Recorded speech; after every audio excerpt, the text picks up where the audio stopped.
So today I'm going to be showing you a hamstring finisher, or something that can be used to finish off your hamstrings after a leg day or any sort of hamstring focused work. And what this is it's a diminishing set with blood flow restriction cuffs on. So I'll go over what that all means throughout this video, but it's going to be brutal. You're going to see me in an incredible amount of pain, which is super cool and awesome. You're going to see me train really hard, and I'm going to go over what all of that is and what we get out of it. So to start, I'm going to put on my blood flow restriction tourniquet, and what I'm doing there is I'm taking a knee wrap and wrapping it around my upper thigh. And so that's going to do exactly what it sounds like, is it's going to cut off some blood flow into the leg and allow me to get training effects similar to higher intensity training, but with low weight. Ah, damn it, there goes that knee wrap. Slipped right out of my hands. Oh well, try and do it again. So now there are actually like blood pressure cuffs and pneumatic cuffs that are made for blood flow restriction training, but I'm going old school here, kind of like John Meadows and Dr. Mario Novo style, and just wrapping a knee wrap around my legs because it's easy to do and it's what I got. So we'll make do with that today. Okay, now I've got the blood flow restriction cuffs on. You're going to see me pop down on the lying hamstring curl machine, and you get your first look at my dirty ass feet. Wow, or is that rough? I think I should be charging you guys extra for this, but oh well, I guess I'll treat you today and not worry about it. But just know that if there's a next time, you're gonna have to pay a little bit extra for this.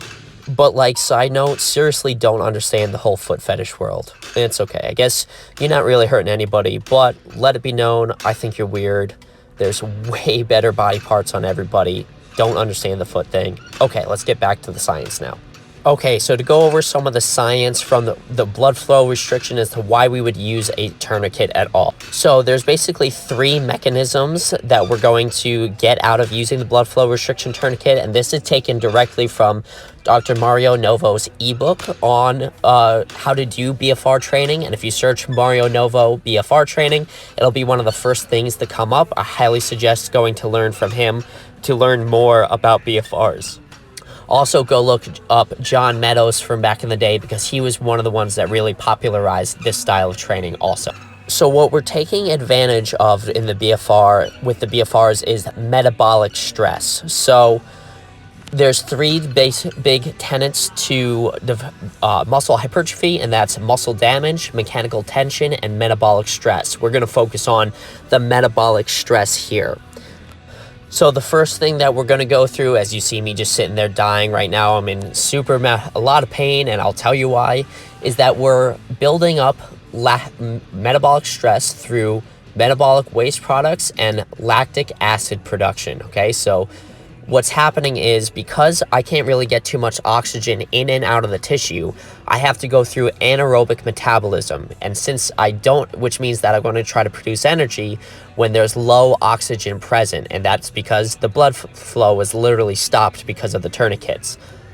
So I'm not going to get super deep into the physiology behind anaerobic metabolism, but basically we break down carbs really quickly. So that starts out as glucose. We normally break it down to pyruvate if there's enough oxygen present. That goes to the mitochondria, all that stuff. But if there's not enough oxygen present, then that glucose, which was a 6-carbon molecule, gets broken down into a 3-carbon molecule, and which would be pyruvate, but in the presence of low oxygen, it becomes lactate, okay? In addition to that, I'm starting to create other metabolic waste products like hydrogen is starting to build up, and carbon. And what that's going to do is that's going to change the acidity of my blood and my muscles. That's going to lead to enzymes not working as effectively. And that's basically one of the things, is I'm starting to feel that pain and that burning sensation. So the buildup of these metabolic waste products is actually really correlated with things like growth hormone production and IGF-1 production. So it can really stimulate some anabolic hormones out of doing this style of training. Now, normally we wouldn't have as much of a production with these loads unless we use the BFR. So we wouldn't really have a lot of that metabolic waste product build up with the lower intensities, because our muscles would be able to recover basically in between sets. But because of the BFR, we can't recover in between sets, so we get a super physiological production of these waste products despite the fact that we're using low loads.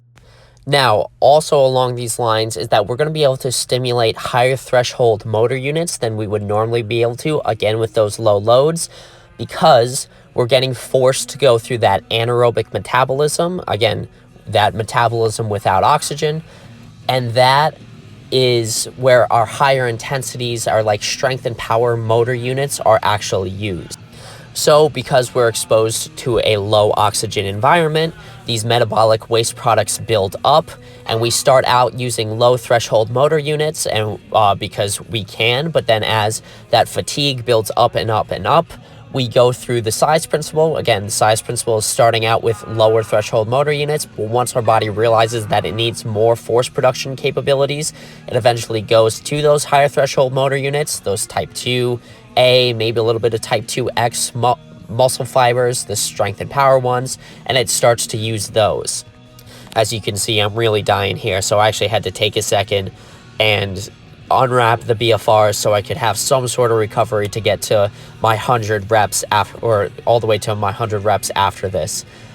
Now, the last mechanism that we're going to talk about here with the BFRs is cellular swelling. So because we're actually cutting off fluid flow, the fluid actually builds up in our muscle tissue and between our muscles, and that's actually going to push outward against the cell wall, and that in itself is a muscle hypertrophy stimulus.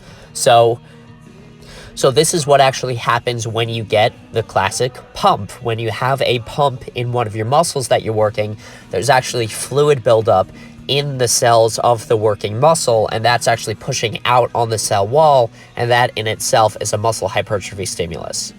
So for a quick recap, we have metabolic waste product buildup in the form of lactate, hydrogen, and carbon, and this leads to a anabolic hormone response.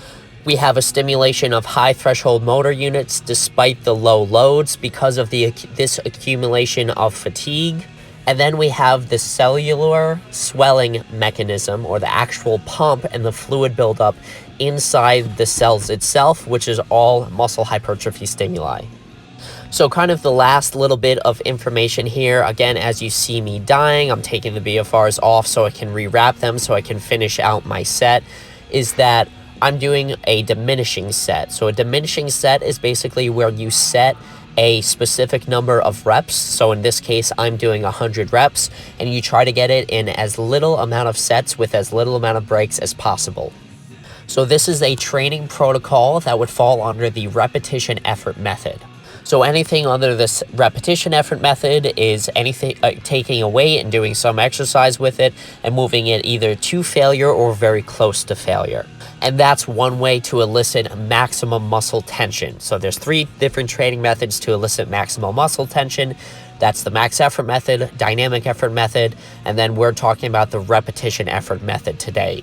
So those are all different ways. Another way of saying maximum muscle tension is stimulating those high threshold motor units, or those big strength and power motor units. So I feel like it's pretty easy to see how that works. If max effort method, that means you're lifting something really, really heavy. So you need your high threshold motor units to fire to actually move the weight. If you're moving something very fast, whether it's dynamic effort or doing things like sprints, box jumps, throws, then you're going to want to put as much speed and power into it as you can, which is going to use those high threshold motor units. And then in the case of repetition effort method, you're going to go through what I mentioned before, the size principle. You're going to start out with those low threshold motor units, but as you require more and more force production, you're going to eventually build up to those high threshold motor units. So I recommend you trying something out. If you've never tried a BFR training before, you should definitely try it out. Maybe have somebody who has done it before help you out so they can run you through this, because it's definitely a little bit weird. If the first couple times you try it, you definitely feel like you're dying. You might actually be dying. I don't think you're actually going to die, but it definitely feels really weird, and it's super intense, and it's very, very painful, and it's going to be very beneficial to have somebody walk you through that. So go try some BFR training. Thanks for watching, and I hope you have a good day.